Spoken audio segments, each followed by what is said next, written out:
Sir আমার একটা question ছিল স্যার। জি জি বল স্যার আপনি একজন শিক্ষক, তো আপনি স্যার আপনার শিক্ষকতার জন্য বা কোনো একটা সেমিনারের জন্য আপনি কক্সবাজার যেতেই পারেন।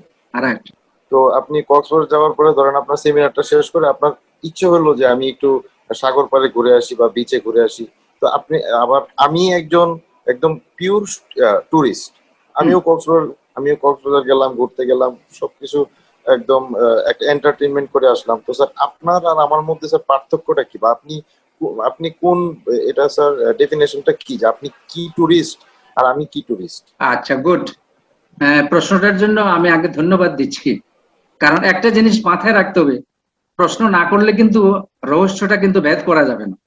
অ্যাবসলিউটলি এটা খুব রিলেটেড এবং এটা সবার জন্য পরিষ্কার করার জন্য এটা খুবই গুরুত্বপূর্ণ প্রশ্ন। উত্তরটা হচ্ছে যে এক সময় এই যে টুরিস্টদেরকে বলা হতো কে রিয়েল টুরিস্ট আর কে পারপোসিভ টুরিস্ট আমরা বলতাম, যে কে কোনো পারপাসের জন্য গেছে। রিয়েল টুরিস্ট মানে কি হলিডে মেকার্স বা প্লেজার ট্রিপে গেছে, তার অবসর বিনোদনের জন্য গেছে বা সময় কাটানোর জন্য গেছে। তুমি যেটা বললা আমি শুধু কক্সবাজার বেড়ানোর জন্য গেছি, আমার অন্য কোনো উদ্দেশ্য জি স্যার।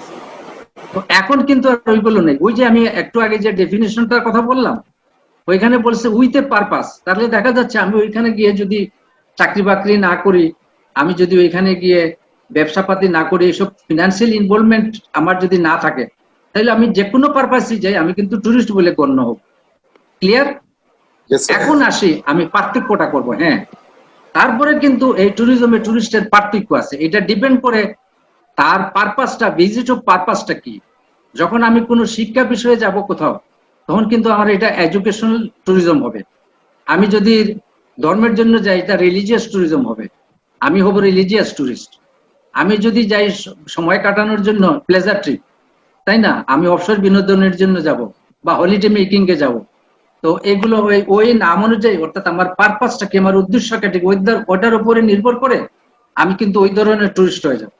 তাহলে তুমি যে প্রশ্নটা করেছো, তাহলে একজন হচ্ছে কি, তুমি হচ্ছে ওই রিয়েল টুরিস্ট, আর এখন আর বলা হচ্ছে না। এখন বলা হচ্ছে কি, তুমি প্লেজার ট্রিপে গেছো, হলিডে মেকার্স। আর আমি হয়তো গেছিলাম ওইখানে একটা এডুকেশনাল ট্রিপে, এডুকেশনাল, আমার পারপাসটা ছিল এডুকেশন, তাহলে আমার এটা হবে এডুকেশনাল ট্যুরিজম। সাইডে আমি হয়তো ওই কাজটা করেছি। আশা করি তুমি বুঝতে পেরেছো, আমি কি বোঝাতে পেরেছি? জি স্যার। Thank you.